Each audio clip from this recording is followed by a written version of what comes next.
Muito bom dia. Novo Rumo é o título do manifesto assinado por personalidades ligadas ao PS e também à esquerda e que tem Mário Soares como primeiro subscritor.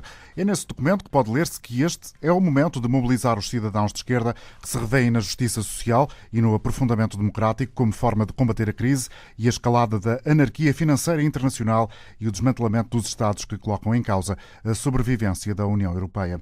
Mário Soares, Medeiros Ferreira, Vítor Ramalho, Joana Amaral Dias ou Isabel Moreira, entre outros, assinam a ideia de que está na hora de não ficar impávidos perante a austeridade.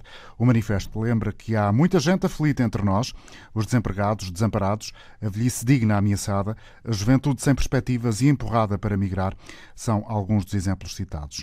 Apenas por coincidência, garante Vítor Ramalho, o manifesto vem a público um dia antes da greve geral convocada pela CGTP e UGT. Na Antena Aberta de hoje procuramos perceber a sua leitura sobre os efeitos da greve. Deve o Governo ouvir as vozes da rua? Para que serve, afinal, uma greve geral? É uma forma eficaz de contestação social? Qual acha que vai ser a adesão à greve? E também a sua opinião sobre o manifesto que o ex-Presidente da República assina. 822-0101 ou antena.aberta@rtp.pt são formas de acesso ao programa. E amanhã, autocarros, metro, consultas externas, escolas, aeroportos, dos transportes à educação e à saúde. Os efeitos vão certamente mudar a rotina desta quinta-feira. A jornalista Raquel Mourão Lopes antecipa o impacto da greve geral. Os primeiros efeitos da greve começam a sentir-se já hoje. Comboios da CP, autocarros urbanos, o metro em Lisboa e os barcos para atravessar o Tejo começam a parar mais logo. E também os aviões em todo o país, explica Rui Oliveira, porta-voz da ANA, ficam em terra já a partir das 10 da noite. A ANA tem lançado um alerta, um aviso aos senhores passageiros que tenham voos marcados entre as 22 horas de dia 23 e as 24 horas dia 24 para contactarem as suas companhias aéreas ou as agências de viagem para saberem o estado dos seus voos antes de dirigirem para qualquer um dos aeroportos nacionais. Do aeroporto da Portela, por exemplo, e durante 24 horas vão levantar aviões com 3 destinos apenas: Funchal, Ponta Delgada e Lages. Também a CP prevê forte adesão à greve e, sendo assim, mais logo, já vai haver comboios parados. Sobretudo nos serviços urbanos, em que, como vem sendo habitual nestes cenários, os últimos comboios se realizarão entre as 21h30 e as 23 horas. No que se refere ao serviço de longo curso e regional, haverá também já impactos dia 23. Mas a porta-voz da CP, Ana Portela, confirma que vai haver serviços mínimos. Que correspondem, grosso modo, a menos de 20% daquilo que é a oferta regular.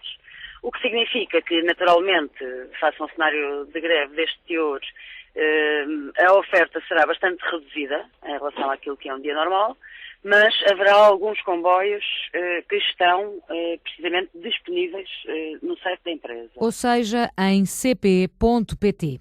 Nos barcos que fazem a travessia do Rio Tejo não está garantida a normalidade do serviço em nenhuma travessia. E diz Cristina Ramos, porta-voz da Transtejo, é já hoje que os barcos começam a não sair do cais. As últimas ligações na carreira do Barreiro sairá do Terreiro do Paço com destino ao Barreiro às 23h30 e do Barreiro para o Terreiro do Paço às 23 horas. Na ligação de Cacilhas, as últimas carreiras serão com partida de Cacilhas às 23h20 e com partida do Cais do Sodré às 23h45. Para os trabalhadores da Transtejo não foram decretados serviços mínimos e, por isso, haver ou não um barco a navegar sobre o Tejo vai depender da adesão à greve. Quanto aos autocarros urbanos, em Lisboa, a Carris prevê segurar 50% do regime normal de 13 carreiras e no Porto a STCP vai garantir serviços mínimos com o funcionamento normal de 23 linhas.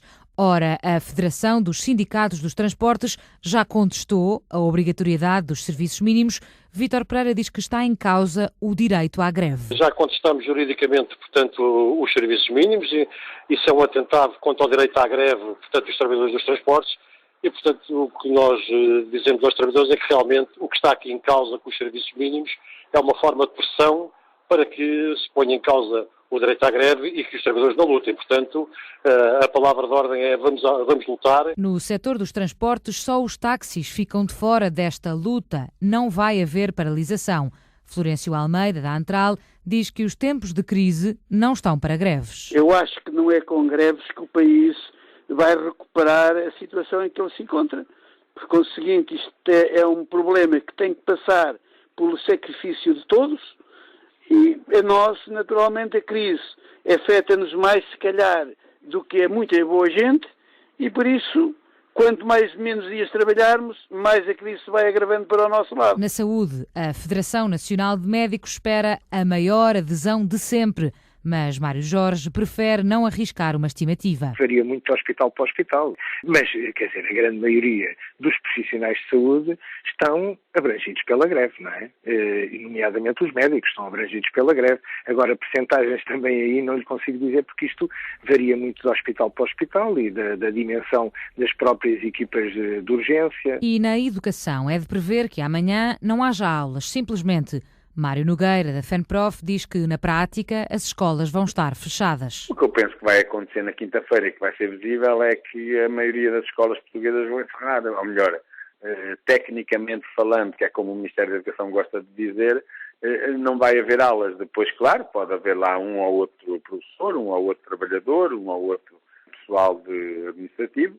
Portanto, a escola não está encerrada tecnicamente, isto é, não fecharam o portão e não foram todos para casa, mas de facto estão encerradas porque não têm aulas e as crianças e os jovens, os pais vão ter que ficar com eles, o que espero que nem seja problema, uma vez que, tratando desta vez de uma greve geral, provavelmente as próprias famílias vão ter outras condições para poderem aproveitar esse dia para estar com os seus filhos, uma vez que, sendo pais trabalhadores, também, de certo, farão greve. O apelo de Mário Nogueira à paralisação, não só na educação, mas em todos os setores, para que esta seja uma verdadeira greve geral. Como ouvimos, a Federação dos Sindicatos dos Transportes contesta a obrigatoriedade dos serviços mínimos, mas o que devem os trabalhadores fazer e o que estão as empresas proibidas por lei de fazerem.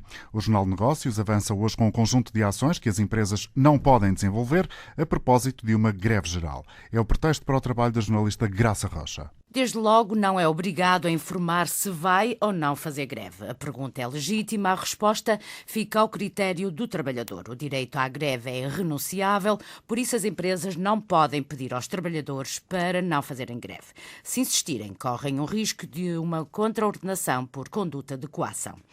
Quanto a penalizações no salário, a greve suspende o contrato de trabalho, pelo que é feito o respectivo desconto relativo ao dia de greve. No caso do trabalhador não conseguir chegar ao posto de trabalho em consequência dos efeitos da greve, não perde o direito à remuneração caso prove a situação. Só um exemplo, o recibo da portagem.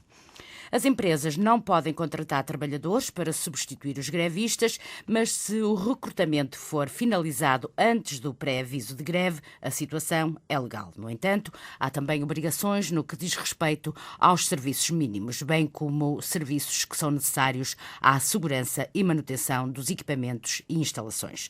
Os trabalhadores indicados para prestarem essas tarefas têm de as cumprir, caso contrário, incorrem numa infração disciplinar. Quem não fizer greve poderá ter de assumir outras tarefas caso a empresa o decida. No entanto, terão de ser dentro do mesmo serviço ou estabelecimento. Greve geral com regras, mobilização contra a austeridade. Mário Soares e outras vozes da esquerda apelam à luta contra a escalada da anarquia financeira internacional e lembram a situação de milhares de aflitos com as consequências do apertar do cinto em Portugal. Um novo rumo vem à superfície das notícias no dia anterior à greve geral, Rosa Azevedo. A palavra greve nunca aparece no Manifesto Novo Rumo, mas neste texto de página e meia pode ler-se que este é o momento de mobilizar os cidadãos de esquerda que se revêem na justiça social e no aprofundamento democrático como forma de combater a crise. O texto, assinado por Mário Soares, Medeiros Ferreira, Vítor Ramalho e Joana Amaral Dias, entre outros, deixa outro incentivo à participação política e cívica dos cidadãos. Não podemos assistir impávidos à escalada da anarquia financeira internacional. Olhando para dentro de portas, o manifesto lembra que há muita gente aflita entre nós, os desempregados desamparados, a juventude sem perspectivas e empurrada para emigrar. São alguns dos exemplos citados. Este abaixo-assinado deixa um apelo à coerência. Não podemos saudar democraticamente a chamada Rua Árabe e temer as nossas próprias ruas e praças. Uma mera coincidência, este novo rumo aparecer na véspera da greve geral, garante um dos nomes que o assina, o socialista Vítor Ramalho. A circunstância do texto ser hoje lançado Foi uma mera coincidência relativamente àquilo que ocorrerá seguramente amanhã.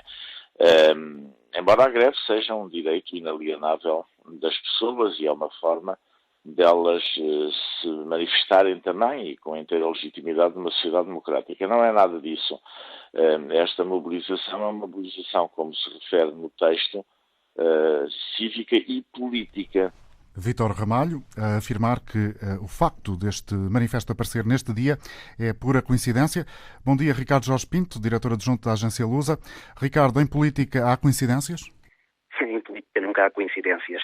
E a verdade é que este manifesto é também uma tentativa de criar um espaço político que diferencia esta greve das greves de 1988 e de 2010, que, na verdade, do ponto de vista da sua consequência, acabaram por ser muito pouco eficazes. Nem Cavaco Silva em 88, nem José Sócrates em 2010 foram verdadeiramente abalados na sua legitimidade pelo impacto que teve essa greve que uniu as duas centrais sindicais. E desse ponto de vista, eu penso que quem está à volta desta greve percebe agora que não basta amanhã, nos noticiários, ouvir a discrepância entre os números que são apontados pelos sindicatos e os números que são apontados pelo governo, nem se limitar-se àquilo que são as imagens televisivas de escolas fechadas ou de hospitais a funcionar a meio gás, porque isso, na verdade, acabaria por ser tão pouco consequente como foi no passado. Este manifesto, voltando ainda a esta notícia do dia de hoje, é uma marcação, digamos assim, de um terreno político, conforme disseste. É mais violento para o governo ou pode ser também uma chamada de atenção importante para a nova direção do Partido Socialista? Eu penso que é importante para os dois principais partidos, na medida em que são eles que estão, que são os signatários do memorando da Troika, que no fundo está na base de muito do descontentamento que gerou esta mesma greve. E desse ponto de vista eu penso que todas estas manifestações controladas e democraticamente aceitáveis acabam por ser benéficas, por um lado para o Governo, que quer evitar a todo custo manifestações de descontentamento descontroladas nas ruas, como nós temos visto em Atenas, mas também pode ser benéfico para o Partido Socialista, na medida em que a adesão forte a esta greve pode ser um sinal inequívoco de que a base populacional que esteve, que de alguma maneira está por detrás dos 2/3 de votos que os três principais partidos acabaram por angariar nas últimas eleições legislativas, pode não estar tão sólida como aquilo que neste momento o poder instituído gostaria que estivesse.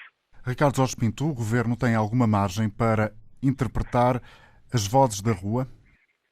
Tem claramente essa margem, de resto até tem benefícios em fazê-lo, isto é, o Pedro Passos Coelho não pode ignorar esta greve, mas também tem até que, ao dar-lhe importância, garantir que são manifestações como esta de descontentamento, que ele já achou até legítima, que podem dar o sossego e a estabilidade de que o Governo precisa no próximo ano para aplicar este Orçamento de Estado que é extremamente restritivo. Há aqui uma questão importante que é do impacto externo que esta greve terá. Ela certamente aparecerá nos noticiários televisivos pela Europa fora, aparecerá nas primeiras páginas dos jornais, ou pelo menos em referências de alguns dos jornais de referência europeus, e desse ponto de vista, Pedro Passos Coelho terá que fazer uma gestão muito cautelosa daquilo que é o impacto desta greve, para, por um lado, dar um sinal da existência de mecanismos livres e democráticos para manifestar o descontentamento, mas, por outro lado, garantir que, nomeadamente com o principal partido da oposição, não estão em causa aquilo que são as bases fundamentais para o cumprimento integral do memorando que está a permitir a Portugal encaixar o dinheiro de que necessita para que a máquina do Estado funcione. Muito obrigado, Ricardo Jorge Pinto, por ter estado na abertura desta emissão da Antena Aberta, em que procuramos ouvir da parte dos nossos ouvintes qual a leitura que faz sobre os efeitos da greve geral de amanhã, se o Governo deve ou não ouvir as vozes da rua, para que serve uma greve geral, é uma forma eficaz de contestação social, qual acha que vai ser a adesão e também a sua opinião sobre o manifesto que o ex-Presidente da República, Mário Soares, assina. São perguntas para a participação dos ouvintes pelo 822-0101 ou antena.aberta@rtp.pt. 11h20, vamos ouvir a opinião de Vitorino Martins, a ligar de Setúbal, funcionário público. Bom dia, Vitorino. Muito bom dia, Sr. António Jorge. Bom dia, Antena 1. E obrigado por me deixarem participar. É assim, em relação à greve, eu estou plenamente de acordo com ela. E acho que todas as pessoas honestas e trabalhadoras deste país deveriam estar, embora eu saiba que o que vai acontecer é que, mais uma vez, o Governo vai fazer ouvidos de mercador e nas estatísticas finais, nos resultados, vão dizer que 10% e não sei o quê. Portanto, nem que esteja 9 milhões de pessoas, eles vão sempre dizer e tal, isso não tem nenhum impacto. Portanto, mas eu acho que as pessoas devem aderir e só tenho pena de uma situação, é que realmente seja só por um dia, porque a situação a que este país chegou levaria a que, se calhar, o ideal seria uma greve por tempo indeterminado. Porque, é assim, dizemos, Portugal está... Não caiu, não vai cair, já caiu. Portanto, não vale a pena, e de uma vez por todas, se calhar seria aqui uma oportunidade para Portanto, acredita que Portugal não pode viver ainda dias piores? Desculpa? Acredita que Portugal não pode viver ainda, no futuro próximo, dias mais difíceis que aqueles que vivemos agora? Sim, com certeza que temos dias mais difíceis, sem dúvidas nenhuma, mas o bater no fundo eu acho que já batemos. Agora, não podemos assistir impávidos e serenos a esta situação de que estes sucessivos governos, e nomeadamente este, porque as pessoas, é assim, olha, eu sou funcionário público, assinei um contrato com o Salazar, assim, em 1970, e logo nesse contrato dizia-me que eu, ao fim de 36 anos de serviço, tinha direito à aposentação. Rasgaram esse contrato, eu hoje tenho 42 anos de serviço e sei que vou fazer mais 7, ou seja, eu vou fazer 49 anos de serviço para ter direito a uma reforma que já não sequer é igual à que me foi prometida e com a qual contratei com o Estado português.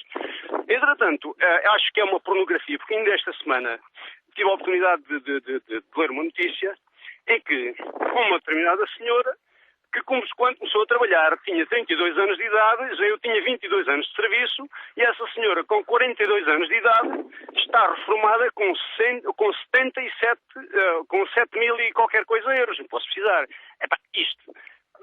Isto é pornografia, eu acho que não foi o Salazar que deixou esta lei. Então alteraram a minha e a de milhares de pessoas como eu, e depois este tipo de coisas a gente não pode.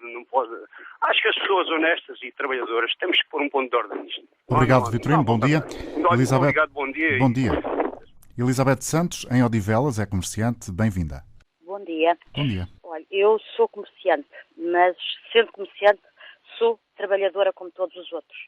E como comerciante, se calhar todos aqueles que me estão a ouvir sabem aquilo que eu vou dizer. Eu não posso, com a canga dos impostos que este governo nos põe em cima, com a exploração a que somos sujeitos, ou seja, como já deve ter percebido, eu vou aderir a esta greve.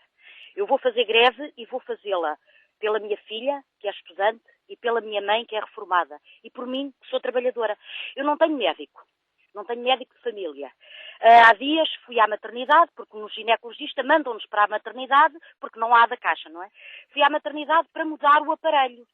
E a médica, muito constrangida, pediu-me desculpa, mas não tinha aparelho para me mudar. Portanto, passou uma receita para eu ir comprá-la à farmácia que fica ao pé da maternidade Alfredo da Costa. Fui comprar o aparelho, voltei novamente à maternidade e a médica pôs-me o aparelho. É esta a saúde que nós temos em Portugal. Eu vou fazer greve porque só lutando se conquista. Porque quer transportes públicos, porque quer médicos, porque quer poder trabalhar e pagar a minha casa. Eu não vivo à conta de ninguém, eu vivo à conta do meu trabalho.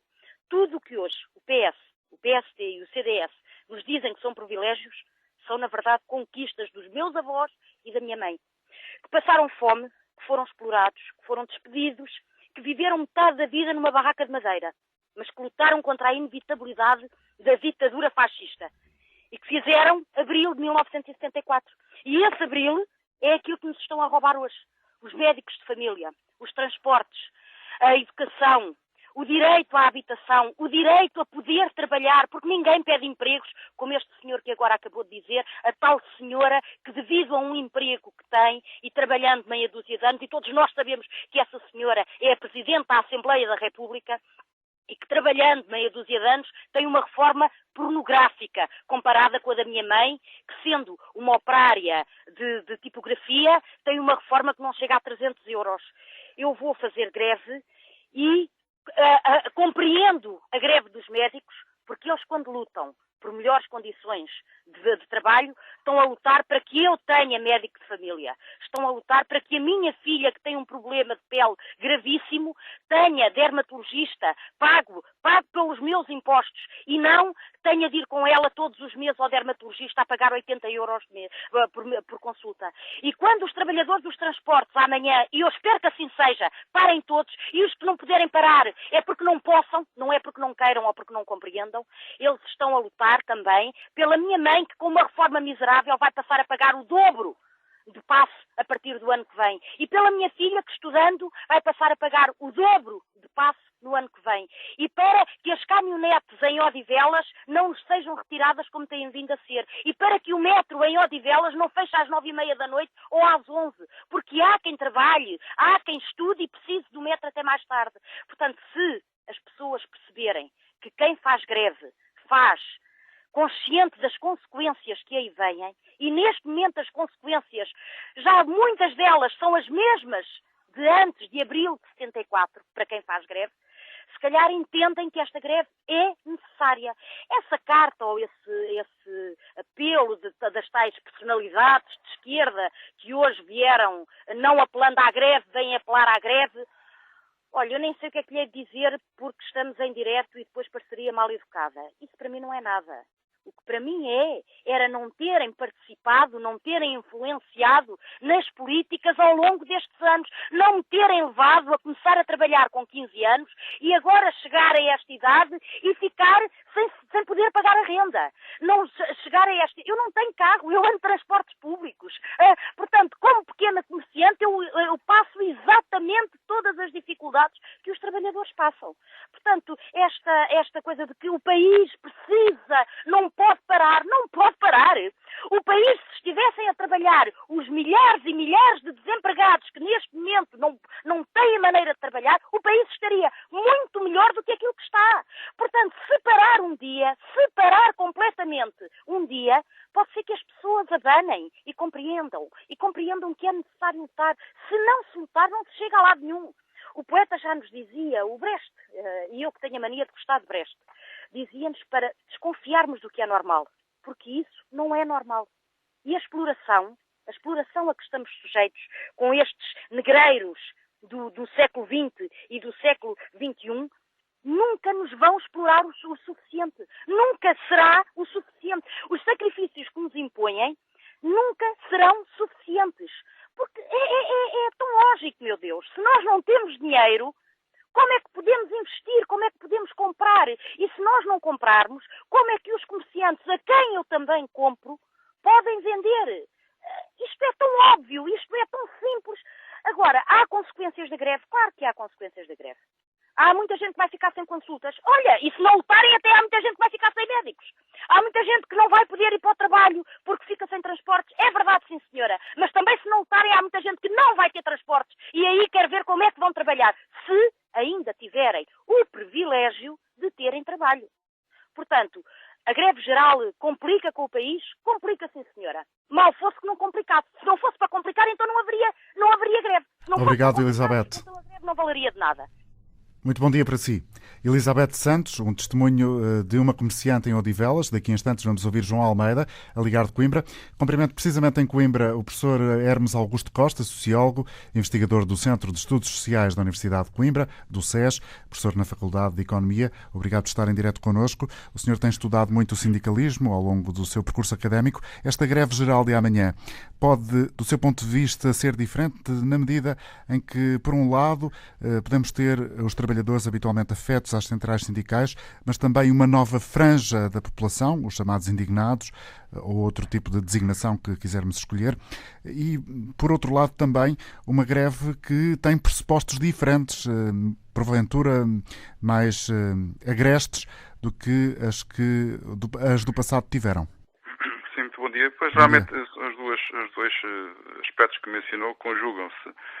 Por um lado, e penso que antes de abordar diretamente a sua questão, eu penso que é importante aqui colocar o papel da greve e o papel do conflito como sendo algo que não deve ser visto como disfuncional para a sociedade. Quer dizer, porque durante muito tempo, até na vida das organizações, entendeu-se que a questão da conflitualidade, das manifestações, tinha uma conotação política negativa. Isso está ultrapassado. Hoje em dia, eu creio que hoje em dia, esse registro de que o conflito por si só pode ser destrutivo, é uma ideia que começa a ser posta em causa, no sentido em que até alguns sociólogos do século XX e outros usaram muito aquela metáfora do conflito como sendo sinónimo da dor do corpo humano. Isto é, quando eu tenho uma dor no corpo humano, essa dor que eu tenho no corpo humano é uma espécie de sinal de alerta para que o meu corpo, para que eu vá ao médico, no fundo, e para que, portanto, a ordem social se possa recompor.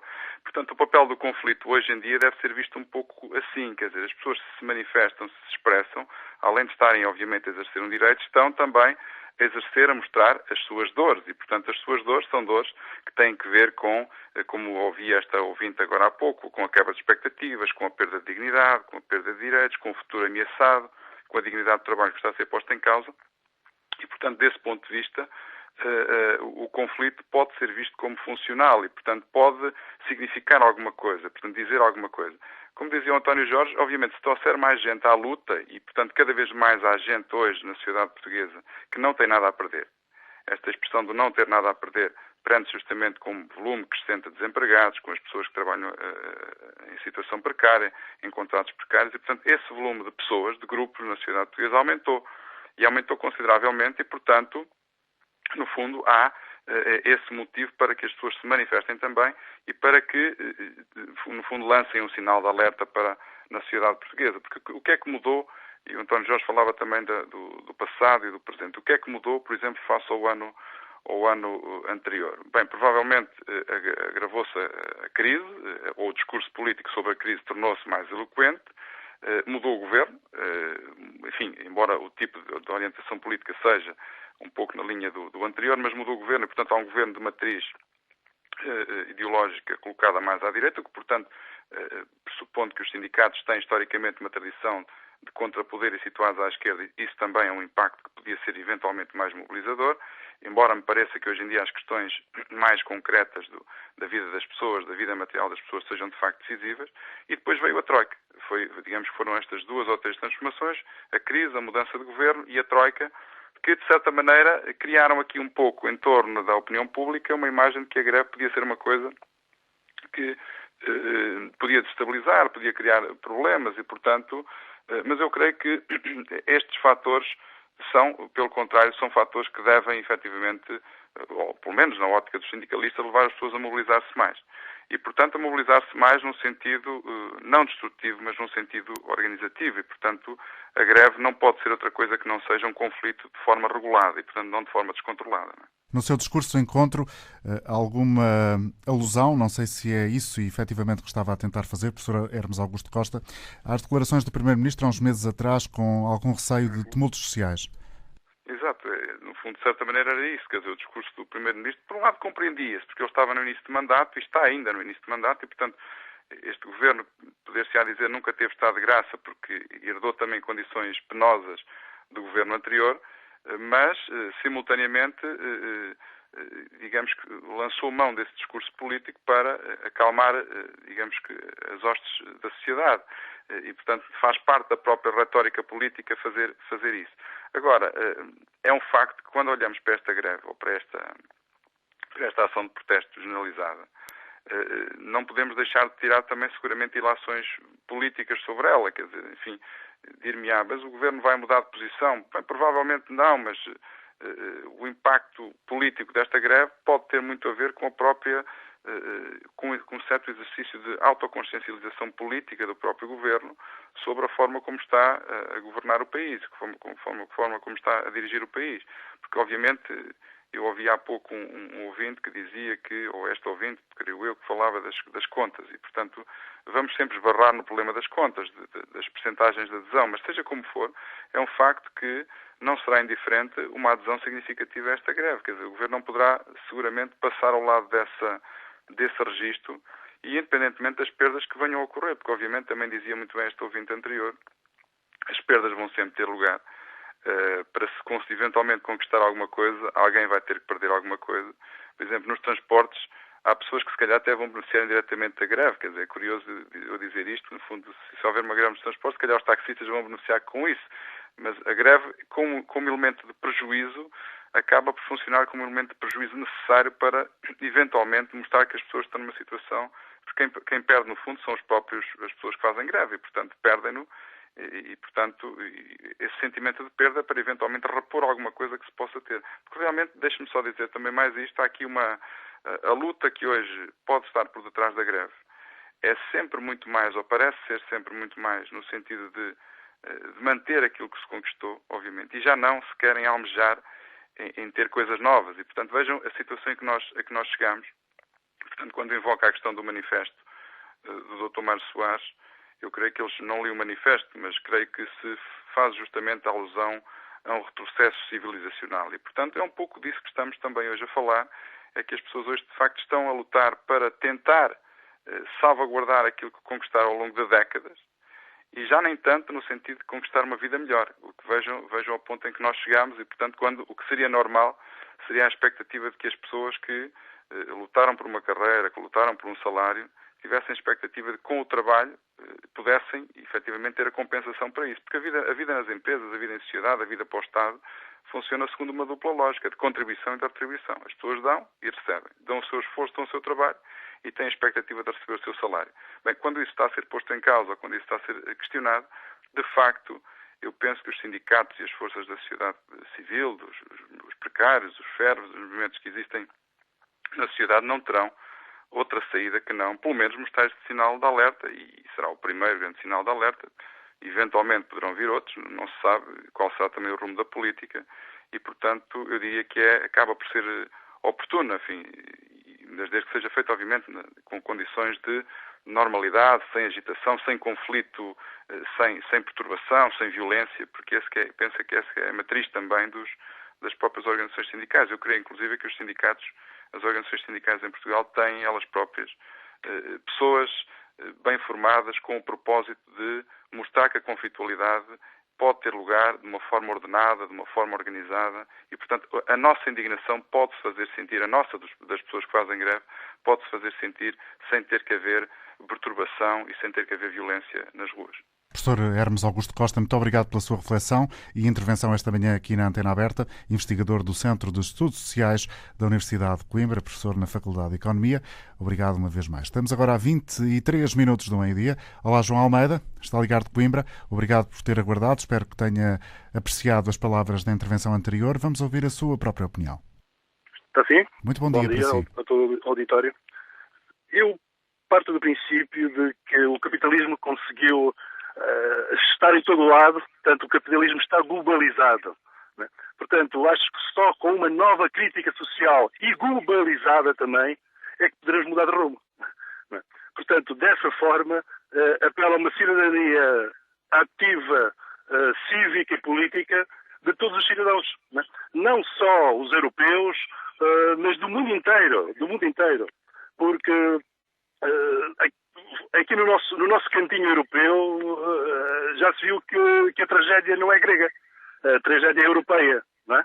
E a emancipação das pessoas é a cidadania ativa política, não é depositarem o voto naquela caixinha que a gente chama urna, não é? Que mais tarde poderá ser a nossa urna funerária, não é? Se deixarmos as coisas entregues na mão dos políticos, que hoje não são políticos, não é? Porque quem manda é o poder financeiro. Não é? E, portanto, teremos que, através desta crítica, realmente voltar a dar poder à política e aos políticos para realmente as pessoas terem um futuro melhor. E toda esta indignação individual seja um grande grito de alerta e de inquietação coletiva, né? E acho que basicamente é isto que temos que fazer e fazer grandes greves gerais a nível europeu e por aí fora, não é? Porque de outra forma não criamos alternativas, não é? E temos de saber o que é que queremos para amanhã, que tipo de organização social queremos, que líderes queremos para o nosso futuro, não é? E para o futuro da humanidade. Não somos só os 500 milhões de europeus que querem viver bem, já somos 7 milhões no mundo, não é? E esta ditadura deste capitalismo selvagem destrói tudo, não é? Porque não é matar o Saddam Hussein, não é matar o Gaddafi, não é destituir o Hosni Mubarak, o Ben Ali, demitir o Papadreus e o Berlusconi, que as coisas vão mudar, não é? Porque as ditaduras oligárquicas que estão aí, o capitalismo continua selvagem, não é? Temos de estar alertas todos e combater esta situação, porque eu acredito que é possível um mundo melhor, é possível conseguirmos viver. Agora temos de ser solidários e temos de ser resistentes contra estes sistemas. Obrigado, João. Muito obrigado. Bom dia para si. João Almeida, em Coimbra, empresário. Em Alverca, Carlos Silva, engenheiro. Carlos, bom dia. Olá, bom dia. Bom dia. Eu hoje vou ter uma intervenção muito rápida, também estou ocupado. É assim, eu penso que a crise que se passa na Europa e cá em Portugal, nós pusemos todos a jeito para que isto acontecesse. E o que está em causa não é o regime que nós tivemos em Portugal nos últimos 30 anos. Eu não sou só eu que digo isto, há muita gente a dizer isto, só que eu já digo há mais anos do que diz muita gente. E a senhora está toda indignada contra a reforma da Presidente da Assembleia da República. Pois, mas é que não é só a Presidente da Assembleia da República. Nós provavelmente temos 1 milhão de portugueses que se reformaram com menos de 55 anos e a ganhar mais dinheiro líquido do que quando estavam no ativo. E estamos a falar de 20% ou 30%. Esse foi o principal despesismo que aconteceu em Portugal. Foi os esquemas especiais de reforma, que atingiu cerca de 1 milhão de portugueses. Façam minimamente contas e facilmente, se não tivesse havido regimes especiais de reforma em Portugal, Portugal não devia, pagava perfeitamente os 170 mil milhões. Façam contas. Por isso o que está em causa é o regime que vigorou em Portugal durante 30 anos. E qual é a alternativa? Em representar as pessoas que falam contra o capitalismo, eu gostava que dissessem qual é a alternativa. Digam uma alternativa. É que isto, na minha opinião, isto foi pensado por alguém que lançou os discos todos e as pessoas, consciente ou inconscientemente, morderam os discos. Pronto, muito bom dia e obrigado. Bom dia, Carlos, bom dia para si. Nicolau Almeida, no Porto, é consultor, bem-vindo ao programa. Vamos ouvir o que pensa sobre a greve geral de amanhã, quais são os efeitos que acha que a greve vai ter e, do seu ponto de vista, esta convocatória da CGTP e da UGT pode ser uma forma eficaz de contestação social? Bom dia, António Jorge e todo o vasto auditório da EDP. Relativamente à questão que me pôs diretamente, nós temos que ser, digamos, objetivos e puxar um pouco pela nossa experiência de vida e pelo acompanhamento da política que fizemos ao longo dos anos para perceber o que se vai passar. E então o que se vai passar vai ser muito simples. Nós vamos ter um impacto real e o impacto real desta greve. E antes disso também vai haver uma análise política em que provavelmente os sindicatos vão dizer que tiveram uma adesão de 95% ou 90% e o Governo vai dizer que tivemos uma adesão de 5% ou 10%. Mas o impacto real é completamente diferente.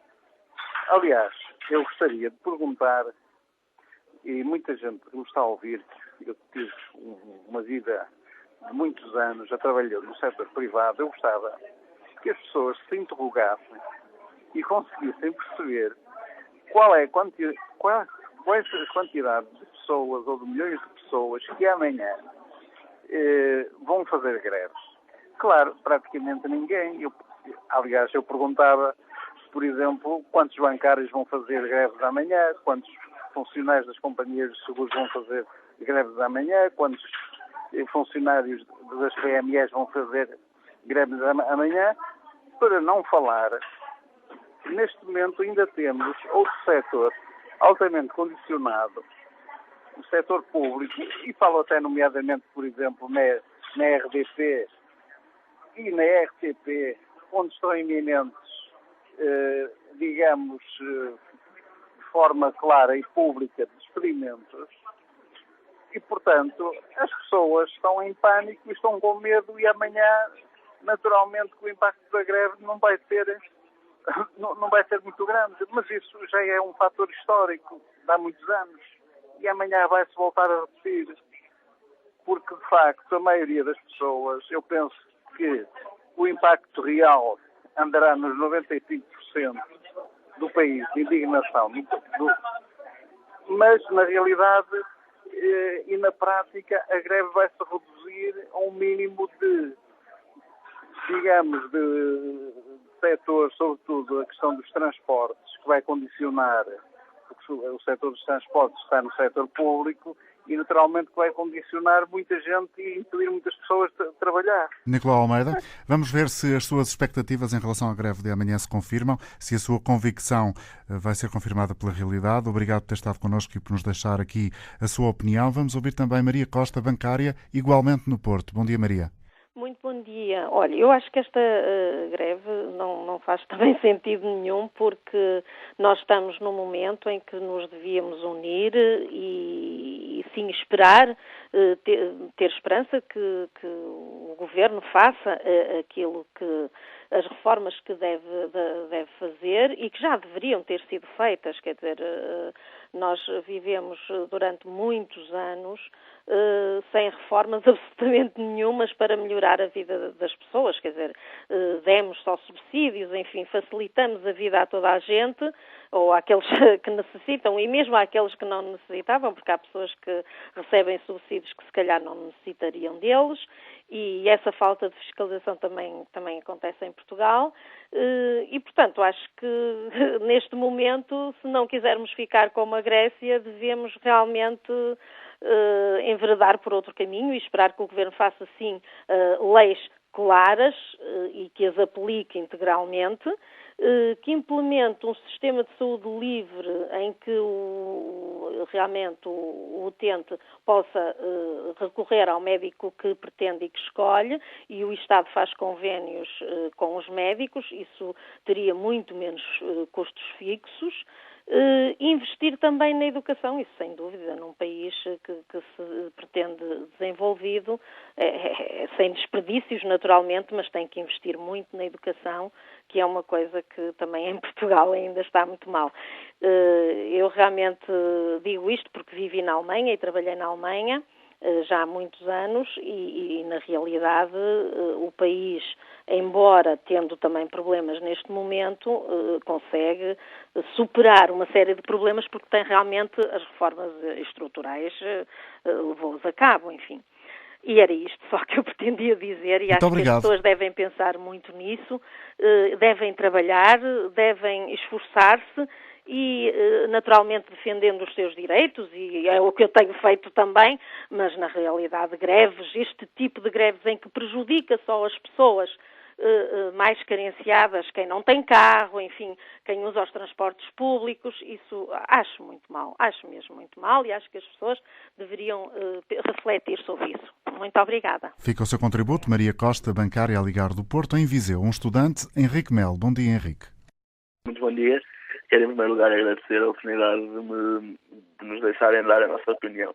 Bom, em primeiro lugar, eu gostaria de referir que eu considero o direito à greve como um direito fundamental e inquestionável dos trabalhadores necessários ao seu descontentamento. Questionável poderá ser a sua eficácia, mas é sempre algo que nos acompanha cada vez que ouvimos falar em greves gerais e até em greves de setores mais específicos. Não deixa de ser a voz do desespero de todos os trabalhadores que no fundo não têm outra forma de o manifestar. Em segundo lugar, eu gostaria de me referir a quem convoca a greve. Eu muitas vezes questiono-me se a forma sindical existente estará esgotada ou não. Eu pergunto-me, será que todos os trabalhadores se revêem nos seus sindicalistas? Será que todos os professores se revêem no professor Mário Nogueira? Será que esta forma sindical é a mesma mais correta? Mas isto seria certamente outra questão para outro programa. Por outro lado, gostaria de referir que não sinto que esta greve seja um acontecimento isolado. Nós temos vindo a observar uma série de mensagens de vários setores da sociedade portuguesa que revelam um descontentamento perante a política do Governo. E não podemos deixar de falar do Presidente da República, que já várias vezes se mostrou um pouco descontente com o rumo que as coisas estão a levar, mas também figuras do PSD e de todos os quadrantes políticos, de vários setores, desde a economia à banca, de várias coisas. E nomeadamente este novo manifesto que vem agora a ser subscrito por Mário Soares e por outras personalidades.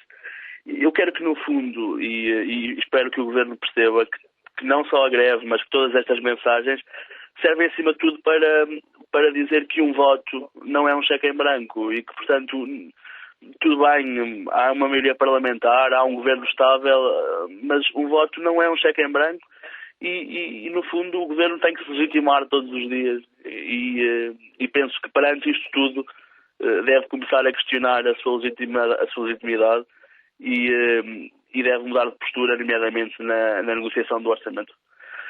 Fica então por aqui a minha participação. Muito obrigado. Henrique Melo, estudante a ligar de Viseu. Em viagem está António Almeida, é consultor. Bom dia também para si, António. Seja bem-vindo ao programa. Vamos ouvir o que quer trazer a esta discussão. Ora, muito bom dia. Eu tenho estado a ouvir, portanto, o que é que se tem dito hoje durante a manhã da Antena Aberta e tenho uma opinião muito própria acerca da greve do dia 25. É o seguinte. Primeiro, nós como nação deveríamos, todos, sem exceção, cuidar de saúde, educação, segurança e justiça. Aí é que os dinheiros do Estado deviam ser todos canalizados. Porque esta greve vai ser só feita por pessoas que estão ligadas, portanto, ao Estado, ou seja, funcionários públicos, são empresas públicas, nomeadamente transportes. As pessoas esquecem que, por exemplo, a Soflusa tem feito greves praticamente selvagens durante os últimos tempos, onde diariamente de manhã e à noite fazem greves por tudo e por nada, ou porque o maquinista que deve entrar às 8 tem que entrar às 7, ou por isto ou por aquilo, e houve ali muitas forças entre a administração e os funcionários que levou a que durante meses e meses, durante um ano ou dois, as pessoas fossem só pura e simplesmente prejudicadas. Além disso, não estamos, portanto, num período em que os privilégios e as regalias sejam cada vez mais sempre para os mesmos, que são todos os trabalhadores, sem exceção, que dependem dos dinheiros do Estado.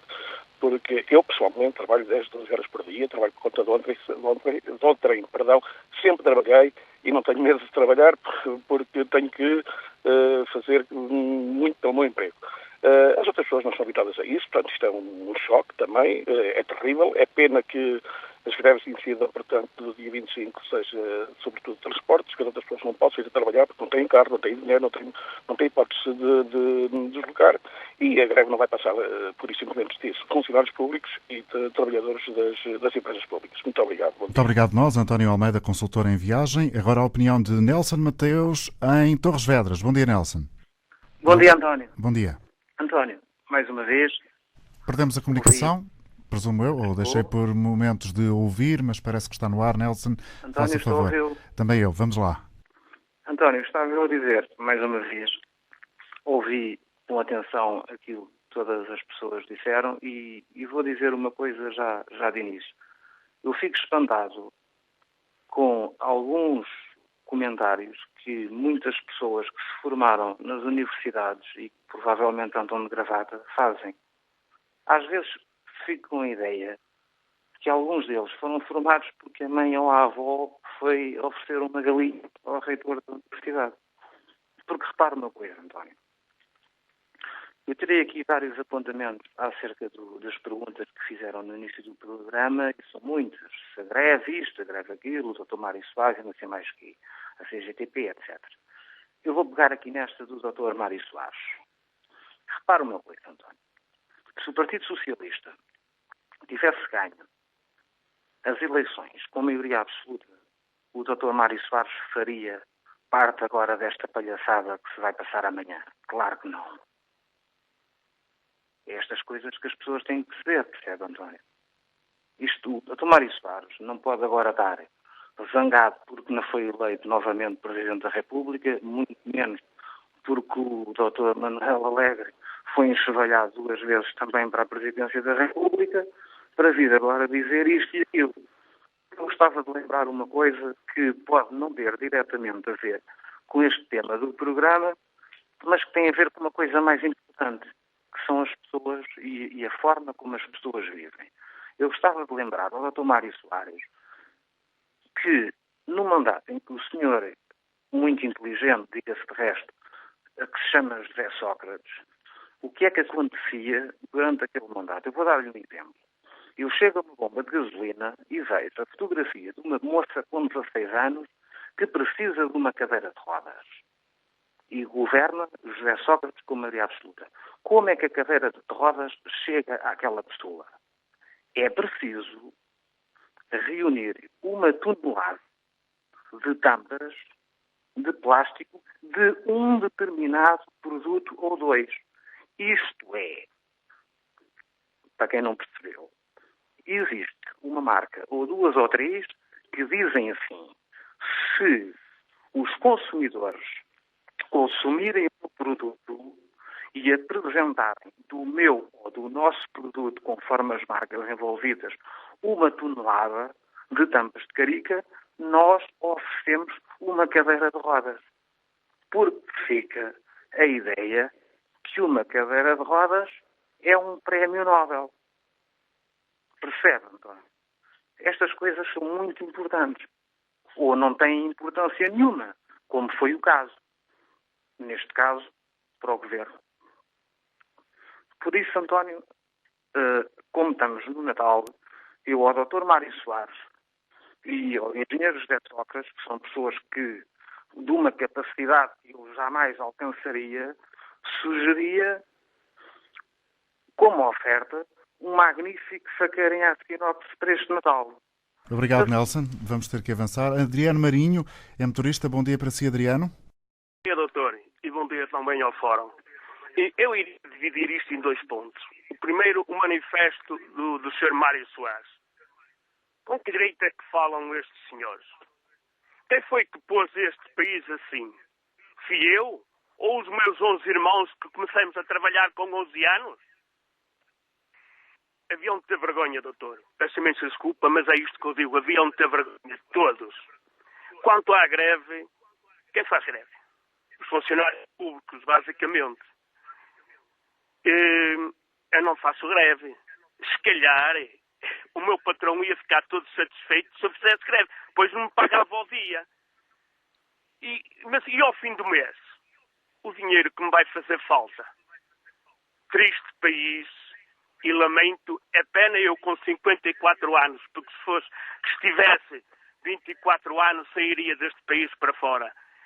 Muito sinceramente, há certas ocasiões que eu orgulho-me de ser português, mas há outras ocasiões que me desanima e tenho pena e tristeza por viver assim num país. Obrigado, Adriano Marinho. Bom dia, Dr. Pedro Botelho Gomes, é especialista em Direito de Trabalho.